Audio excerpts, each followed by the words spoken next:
का जिक्र आया, एक चीज योजनाओं का जिक्र आया, उसमें एक चीज सभापति जी कहना चाहता हूं। योजनाएं ठीक है, सभी ने बनाई होगी, सब बनाते ही हैं, लेकिन प्रधानमंत्री मोदी जी के कालखंड में जो योजनाओं की स्थिति बेहतर कैसे हुई उसका एक उदाहरण देना चाहता हूं। पक्का मकान बनाने की योजना थी और हमने सबने देखा एक पंचायत में 2 या 3 टारगेट आते थे। प्रधानमंत्री 2014 में आए, प्रधानमंत्री आवास योजना आई और एक ग्राम पंचायत में जहां 3 और 4 टारगेट आते थे वहां 300 और 400 टारगेट आने लग गई। राशि 43,000 होती थी जो 1.5 लाख हो गई और कुछ राज्य सरकारों ने सहयोग किया तो 2.5 लाख हो गई। कहां 3 और 4 टारगेट, कहां 300 और 400 टारगेट, कहां राशि 43,000 और कहां राशि 2.5 लाख तक पहुंच गई। और उसके बाद स्केल और स्पीड तो बढ़ी, उसके बाद जियो टैगिंग टेक्नोलॉजी का यूज करके जो आप यूटिलाइजेशन सर्टिफिकेट नहीं आया, आप बीडीओ से मंगाओ, कलेक्टर से मंगाओ, सारी प्रक्रियाओं में उसको किस्त मिलती ही नहीं थी। तो ये सारी प्रक्रियाओं को समाप्त करके जियो टैगिंग करके सीधा डीबीटी में पैसा दिला दिया, ये एम्पावर्ड किया महिलाओं को। इसलिए योजनाओं का जिक्र करना जरूरी था। हमारे प्रधानमंत्री जी का जो नारा, कोई विषय आया कि आप अलग अलग सोचते हैं, होलिस्टिक अप्रोच से सोचते हैं प्रधानमंत्री जी, इसलिए प्रधानमंत्री जी ने नारा दिया सबका साथ, सबका विकास, सबका प्रयास और सबका विश्वास। ये हमारा मूल मंत्र है सरकार का काम करने का, होलिस्टिक अप्रोच में सोचते हैं। इसलिए मैं कहता हूं कि ये जो सेशन आया, इस सेशन में जो ये बिल आया, यही समय है, सही समय है, भारत का अनमोल समय है। ये प्रधानमंत्री जी का कोट ही नहीं है, ये जीवन शैली है। अमृतकाल का समय, नए संसद भवन में पहला बिल और वो भी नारी शक्ति वंदन का, और उसमें भी सभी दलों का समर्थन, इसलिए मैं सभी का आभार भी पुनः प्रकट करना चाहता हूं। मैं विपक्ष की एक बात से, जयंत चौधरी जी ने एक बात कही कि नीति स्पष्ट नहीं थी आपकी इसलिए लेट हो गए, नीयत नहीं थी। जयंत जी, ये मैं कहना चाहता हूं, ये बिल इसलिए नहीं लाया गया है कि हमको इसको अटकाना चाहते हैं, अटकाना और भटकाने वाला टाइम चला गया।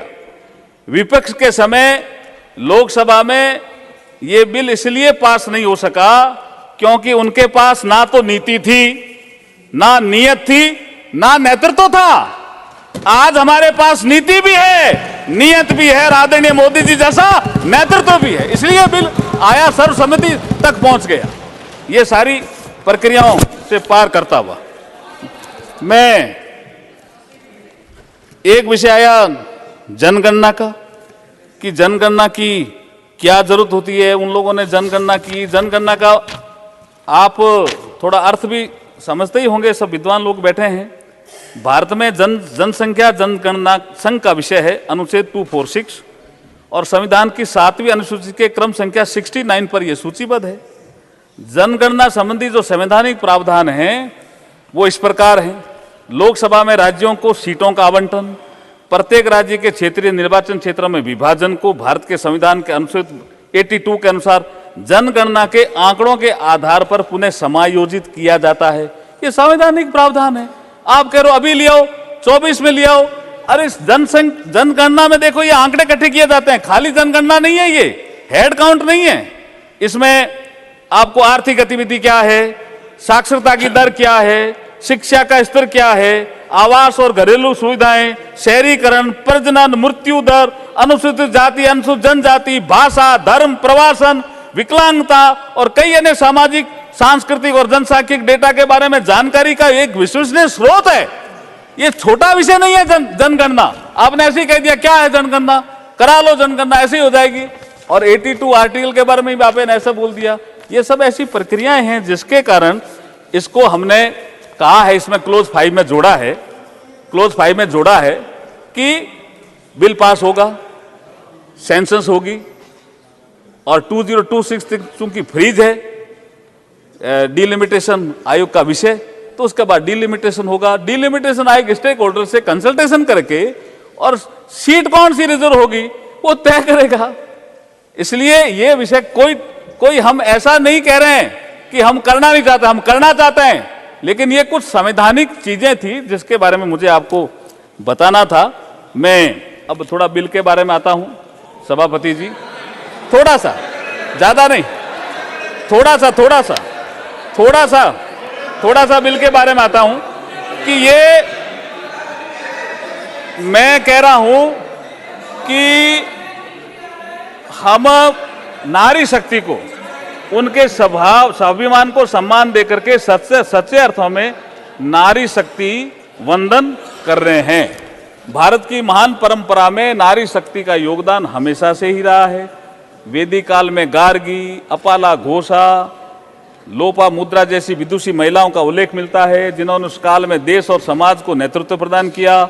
रानी दुर्गावती, रानी चेन्नम्मा, रानी अहिल्याबाई, रानी लक्ष्मीबाई जैसी नारी शक्तियों ने समय पर आने पर राज्य का नेतृत्व किया। ये उल्लेख हुआ इसलिए कह रहा हूं, अपने राज्य के शत्रुओं से भी अपने राज्य की जनता की भी रक्षा की और विकास के नए प्रतिमान भी गढ़े।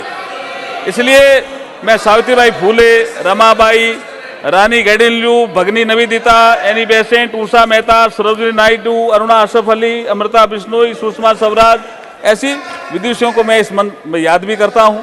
महोदय सभापति जी, जब महिलाएं नीति निर्माण और निर्णय प्रक्रिया में हिस्सा लेगी तो वे निर्णय ज्यादा संवेदनशील, समाज के हित में, राष्ट्र के हित में होंगे, क्योंकि ऐसा माना जाता है कि ममता, करुणा, त्याग, तप, दया, प्रेम, समर्पण, ईमानदारी, साहस, रचनात्मकता के साथ साथ शक्ति महिलाओं के स्वाभाविक गुण हैं जिनका प्रभाव हमें आगे नीति निर्माण प्रक्रिया में दृष्टिगोचर होगा। 2047 में भारत अपनी आजादी के 100 वर्ष पूर्ण करेगा, जैसा कि प्रधानमंत्री जी ने इस कालखंड को अमृत काल का नाम दिया है, और 2047 तक विकसित भारत का लक्ष्य रखा गया है। उस समय विकास की इस प्रक्रिया में नारी शक्ति की प्रभावी भूमिका हो, इसलिए हम ये बिल लेकर के आए हैं। इंटर पार्लियामेंट्री यूनियन के नवीनतम डेटा जिसका जिक्र आया के अनुसार विश्व भर में नेशनल लेजिस्लेटिव बॉडीज में महिलाओं का औसत प्रतिनिधित्व 26.7% है। ये हमें बढ़ाना चाहिए कि नहीं बढ़ाना चाहिए? सबने ये जिक्र किया, 8-10 मान्य शासकों ने जिक्र किया। जैसे ये बिल पास हो जाएगा, कानून बन जाएगा, तो 33%, 1/3, ऑलमोस्ट 33%, तो हम विश्व में जो विकसित देश है उनसे भी आगे चले जाएंगे। ये इसलिए बिल लेकर के हम आपके बीच में आए हैं और आशंका प्रकट करने की जरूरत नहीं है। एक विषय आया, देखिए सभापति जी, मैं करीब मैं अब समाप्ति की ओर ही हूं, क्योंकि मुझे एक विषय आया अडल्ट फ्रेंचाइज का, मताधिकार। मताधिकार किसने दिलाया था? ये मताधिकार बेसिक पॉइंट था, जिसके कारण देखिए 27 जनवरी 1990 को साउथ बोरो कमेटी आई। फिर उसके बाद बाबा साहब अंबेडकर लगातार लगे रहे कि अडल्ट फ्रेंचाइज होना चाहिए। हमारे भी बहुत से लोग लगे रहे, लेकिन बाबा साहब अंबेडकर का एक कोट याद करूंगा सभापति जी, एक बाबा साहब का कोट याद करूंगा। जब हम मताधिकार दे रहे थे संविधान सभा में, तब कई लोगों ने कहा, ये कांग्रेस के लोग भी थे उसमें अधिकतर, कई लोगों ने कहा कि मताधिकार मत दो, बहुत से लोग अनपढ़ हैं। लेकिन बाबा साहब ने क्या कहा, मैं कोट करूंगा, quote unquote, my feeling is that every man is intelligent enough to understand exactly what he wants. Literacy